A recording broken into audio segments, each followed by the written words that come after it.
नमस्ते and welcome back to my channel. मैं हूं डॉक्टर सोनू शर्मा। आज हम जिस बारे में बात करने वाले हैं वो है मोटापा, वेट गेन, ओबेसिटी। आज हम जानेंगे कि वेट गेन को हम लोग किस तरह से नापते हैं। ऐसे खाने वाली कौन सी चीज़ें हैं जिनके कारण हमारा वेट गेन हो जाता है। हमको कितने मात्रा में चीज़ों को खाना चाहिए ताकि हमारा वज़न जो है लगातार बढ़े नहीं।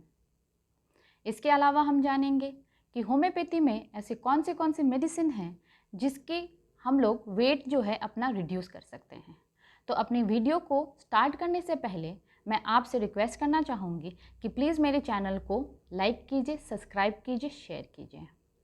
क्या आप जानते हैं इंडिया में 4 में से 1 महिला जो है मोटापा से ग्रस्त है। इंडिया में मोटापा की जो रेट है 40.3% यानी 40.3% से बढ़ती ही जा रही है। ऐसे में हम लोगों को ये जानना कि हम लोग मोटापा को किस तरह से कम कर सकते हैं, ये बहुत ही ज़रूरी हो जाता है। इंडियन खाना जिस तेल में बन रहा है वो थोड़ा अनहेल्दी खाना माना जाता है। क्यों? क्योंकि हम लोग खाना को बहुत ही डीप फ्राई करते हैं। इसके अलावा हम लोग शुगर कंटेंट बहुत ही ज़्यादा यूज़ करते हैं, चीनी का प्रयोग बहुत ज़्यादा होता है। मोटापा क्यों हम लोगों को कम कर लेना चाहिए, ये बहुत ही जानना ज़रूरी है। मोटापा के कारण बहुत सारी ऐसी डिजीज़ेस, बीमारियां होती हैं जो लग जाती हैं, जैसे कि हृदय के रोग, कार्डियोवास्कुलर डिजीज़ेस।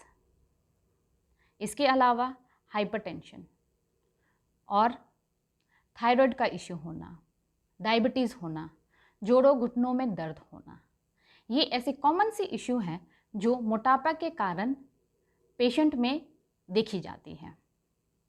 खाने में अगर हम घी तेल का प्रयोग बहुत ही ज़्यादा कर रहे हैं तो वो मोटापा का रीज़न होती है। हमें तेल का यूज़ जो है 4 ml से ज़्यादा नहीं करना चाहिए पर पर्सन पर डे। तेल जो होता है उसको सबसे अच्छा तेल जो है वो ऑलिव ऑयल माना गया है, पर इंडियन खाने के लिए ऑलिव ऑयल बिल्कुल भी यूज़ नहीं हो पाएगा। क्यों? क्योंकि उसको ड्राई डीप फ्राइंग के लिए हम लोग यूज़ नहीं कर सकते हैं। इसीलिए हमको या तो कोकोनट ऑयल या फिर हमको मस्टर्ड ऑयल, सरसों का तेल ही ज़्यादा प्रयोग करना चाहिए। इसके अलावा शुगर, चीनी बहुत ही बड़ा कॉज है मोटापा का। मेल में चीनी जो होती है 9 टीस्पून से ज़्यादा यूज़ नहीं होनी चाहिए। फीमेल में जो है चीनी का प्रयोग 6 टीस्पून से ज़्यादा नहीं होना चाहिए। चावल, आलू का प्रयोग हम लोगों को कम करना चाहिए। One of the main reason मोटापा का अल्कोहल भी होती है, शराब होती है। क्यों? क्योंकि उसमें शुगर कंटेंट बहुत ज़्यादा होती है और वो जो है कोलेस्ट्रॉल को बहुत ही ज़्यादा बढ़ा देता है। पानी ना पीना एक और रीज़न है। हम लोगों को डेली 5 से 8 लीटर पानी पी लेना चाहिए। स्पेशली खाना खाने से पहले अगर हम 1 से 1.5 लीटर पानी पी लेते हैं तो इनफैक्ट पानी पीना जो होता है वो वेट लॉस में मदद करती है। ऐसे लोग जो 8 घंटे से ज़्यादा सोते हैं वो भी वन ऑफ द रीज़न होता है किसका? मोटापा, वेट गेन करने का। इसीलिए हम लोगों को 6 से 8 घंटे की ही नींद लेनी चाहिए, 8 घंटे से ज़्यादा नहीं सोना चाहिए। हम लोग को व्यायाम करना बहुत ही ज़रूरी है। बिना एक्सरसाइज, फिजिकल एक्सरसाइज के आपका शरीर मोटा होता जाएगा। तो एक्सरसाइज बहुत ही इम्पॉर्टेंट है। हमको अपनी डेली लाइफ में 30 सेकेंड का ब्रिक्स वॉक ज़रूर ही करना चाहिए। लाइट एक्सरसाइज करनी चाहिए। खाना खाते ही हम लोगों को सोना नहीं चाहिए। तो ये ऐसी चीज़ें हैं जिसके कारण हमारा वेट गेन होता है और हम इसको किस तरह से यूज़ करेंगे ताकि हमारा वेट गेन ज़्यादा ना हो। अब हम जान लेते हैं कि मोटापा को किस तरह से नापा जाता है। मोटापा नापा जाता है BMI, बॉडी मास इंडेक्स से। अगर आपका बॉडी मास इंडेक्स जो है किस पर डिपेंड करता है? हाइट पे और वेट पे। ऐसे नहीं है कि अगर कोई 60 kg का या 70 kg का है तो वो मोटापा या फिर ओबेसिटी के उसमें आ जाएगा। ओबेसिटी जो होती है अकॉर्डिंग टू एज, हाइट और वेट पे डिपेंड करती है। अगर आपकी हाइट वेट के अनुसार अगर आपका BMI 18 से लेकर 24 आ रहा है तो आप हेल्दी हैं, आप स्वस्थ हैं। अगर 24 से लेकर 29 तक आ रहा है तो आप मोटापा के शिकार हैं और आपको अपना वेट कम कर लेना चाहिए। और अगर 30 से ऊपर आ रहा है तो आप ओबीस हैं। इसका मतलब है कि आपको अपना खाने में कंट्रोल करना, एक्सरसाइज करना, अगर शराब ले रहे हैं तो उसको छोड़ देना, अधिक मात्रा में अगर आप सो रहे हैं तो आपको उस सब चीज़ों को कम कर देना चाहिए, शुगर की कंट्रोल करनी चाहिए ताकि मोटापा जो है बढ़ता ही ना चला जाए। अब हम जान लेते हैं कि होम्योपैथी में ऐसे कौन से मेडिसिन हैं जिसकी वजह से हम लोग मोटापा को कंट्रोल कर सकते हैं। पहली मेडिसिन है R59। R59 ये जो मेडिसिन है इसको हमको क्या करना है, हाफ कप पानी में 10 to 15 ड्रॉप ले लेनी है और हमको दिन में 2 बार ले लेनी चाहिए। पर R59 जो है थोड़ी कॉस्टली मेडिसिन आती है, तो हम क्या करेंगे, हम लोग SBL की बी ट्रिम को भी यूज़ कर सकते हैं। बी ट्रिम जो है ये सेम मात्रा में हम लोग यूज़ करेंगे जिस तरह से हम लोगों ने R59 की थी। इसको भी हमको 10 to 15 ड्रॉप जो है पानी, हाफ कप पानी में डाल लेना है और उसको हम लोग 2 से 3 बार यूज़ कर सकते हैं।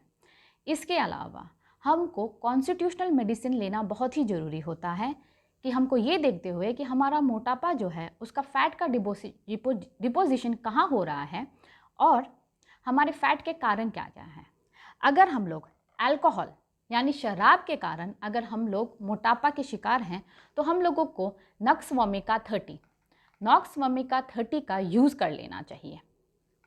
नॉक्स वोमिका 30 को हम क्या करेंगे, दिन में 2 बार यूज़ करेंगे, सुबह और रात को सोते समय इसको 2 ड्रॉप्स आपको ले लेना है। अगर आप चाहो तो डायरेक्टली टंग पे भी ले सकते हो या फिर आप उसको हाफ टी स्पून पानी में मिक्स करके भी ले सकते हो। आपको दिन में 2 बार लेनी है। आपका मोटापा का कारण, अगर आपके मोटापा जो है थाइस से नीचे बहुत ही ज़्यादा आपको फ़ैट हो रही है, कमर के नीचे फ़ैट है, तो उसमें हमको लेना है कैप्सिकम NM30। इसको भी हम दिन में 2 बार लेंगे और 2-2 ड्रॉप करके ले लेंगे। अगर हमारा फ़ैट जो है बेली के अराउंड में बहुत है, पेट में तो बहुत ही ज़्यादा, इस एरिया में बहुत ज़्यादा फ़ैट है और पैर के वहाँ पे बहुत ही पतले पतले पैर हैं, तो ऐसी कंडीशन में हमको अमोनियम म्यूर ले लेना चाहिए 30। ये भी हम लोग दिन में 2 बार लेंगे, 2 ड्रॉप्स करके।